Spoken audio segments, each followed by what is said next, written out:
A gente vive hoje, quem tá hoje muito forte no trabalho, no mundo do trabalho, é a geração Z. Né? A geração Z que ela vai de 97 a 2010. Né? Então é a geração que o mais velho tem 28, o mais novo tem 15. Né? É a geração Z, essa geração está atuando muito forte no trabalho, no mundo laboral. E eu vi uma reportagem, ministro e doutor Pedro, do G1, uma reportagem que eu achei interessante, que uma pesquisa que foi feita, tem uma pesquisadora, eu esqueci o nome dela, mas é uma pesquisa feita por uma instituição de pesquisa, e essa pesquisa conclui o seguinte, que a geração Z não quer ser seletista. Para essa geração Z, ser seletista é algo pejorativo. Tipo assim, o que eles sonham? Eles sonham em ser influencer digital. Hoje é o sonho do jovem hoje é ser influencer digital. E para eles é assim, se tudo der errado eu vou ser CLT. É mais ou menos assim que a matéria diz. Se tudo der errado eu vou ser CLT. Ou seja, ser CLT, a última etapa é quando tudo der errado. Não tem mais outra opção. E o Brasil é um país de empreendedores. Eu estou colocando isso, ministro, porque o senhor está na cúpula do judiciário brasileiro. É onde estão as cabeças pensantes, as cabeças que vão, de certo modo, estruturar a forma de enxergar o direito. Como é o debate na alta corte em relação a isso? Há um olhar sobre essa mudança de paradigma também das atuais gerações, porque a geração Y, eu acho que Vossa Excelência deve ser da geração Y, sim. Da geração Y, já é uma geração diferente da minha? Já é uma geração mais evoluída, e a geração Z, então, ela já é mais tecnológica. A geração Alpha, que é de 2010 agora a 2025, então, o bebê já nasce com o celular na mão, já nasce com o dedinho ali. Há uma preocupação com relação a essa mudança de paradigma, ministro? Com certeza há uma percepção, e é como eu disse, são coisas que nós tentamos separar muito claramente. O TST dialoga muito com eu brinco que nós temos um vizinho com a STJ, né? E a gente debate muito com o ministro do STJ alguns temas que são comuns, né? É o diálogo das instituições que é importante, né? Importantíssimo, porque a gente percebe que as visões se repetem. E às vezes as visões chegam e a gente vai tentando extrair e compartilhar para ver o que tem de comum, o que a gente pode agregar. Os traços de vulnerabilidade, como se trata lá no STJ, nós acabamos de assistir uma palestra da professora Cláudia Lima Marques, né, falando exatamente sobre a questão do consumidor, né, e eu lembrando do ministro Herman Benjamin, que quando foi no Tribunal Superior do Trabalho, ele está na presidência hoje, a primeira palestra que ele deu com o assumir a previdência, eu convidei ele para falar sobre a questão da CLT, sobre a questão das ações coletivas, e ele trouxe informação que eu já conhecia, de que muito do que se tem na CLT hoje, do que tem, no Código do Consumidor, eles foram buscar na CLT. Para copiar a vulnerabilidade, para copiar acesso à justiça, para copiar a noção de ações coletivas, como nós temos o dissídio coletivo e tal. Então, esse tipo de transformação, a transformação que ocorre a partir do traço social, da sociedade mudando, claro que, embora o TST seja composto de magistrados já de longa carreira, ou de visão, alguns de advocacia, agora recentemente o último ministro era o presidente da OAB de Minas Gerais, o ministro Fabrício, que você vê como uma coisa múltipla. Se percebe que embora todos já tenham mais tempo de estrada, se percebe que todos estão também fazendo parte do acompanhamento social das mudanças. Ninguém fecha os olhos, isso é importante. Mas a dificuldade que se tem numa corte como o Tribunal Superior do Trabalho é fazer a separação exatamente do que o amigo Adi colocou. O que é mudança de fato do que é nova roupagem? A questão da CLT é uma guerra de informação louca, né? A geração vou mais longe, a geração baby boomers, né? Que é a geração de meus pais, né? Isso. Meus pais, o sonho de meu pai era o pai dele era um empresário, que ele faleceu, ele perdeu. Teve uma questão, uma divergência societária, ele perdeu tudo, ele recomeçou do nada. E ele não era formado. Ele se formou em Direito com meu pai se formou em Direito com mais de 30 anos. Então é uma relação completamente diferente da minha. Sim. E ele se formou, a ansiedade dele era exatamente ter um emprego. Porque tendo um emprego com seletista, ele inclusive foi portador da estabilidade decenal, Pedro. Que era uma coisa. Tá vendo aí, Pedro? Porque ele entrou na Coelba, a nossa companhia da Estado da Bahia, nos anos 50, né? Então ele foi portador da estabilidade decenal.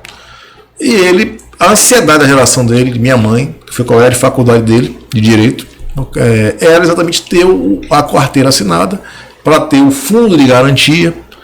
Veja como as coisas vão sendo. Aposentadoria.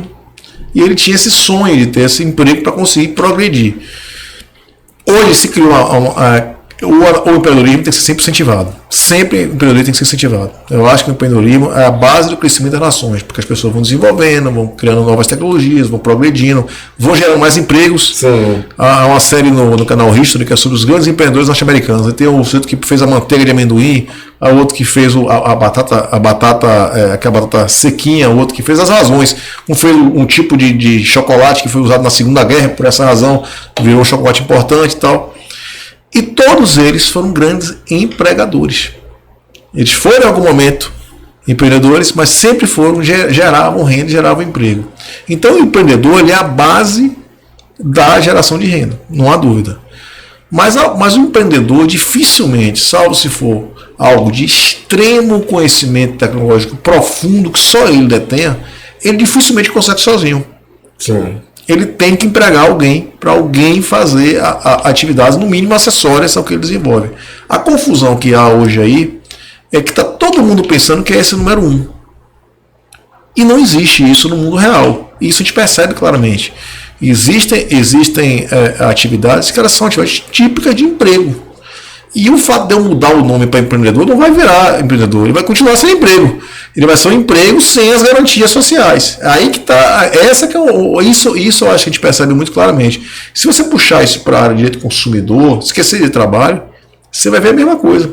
A ideia de fracionar a responsabilidade, né? Sim. Você vai criar separa tanto uma cadeia produtiva, a gente não sabe, um telefone como esse aqui, um iPhone, você não sabe o que foi fabricado aonde.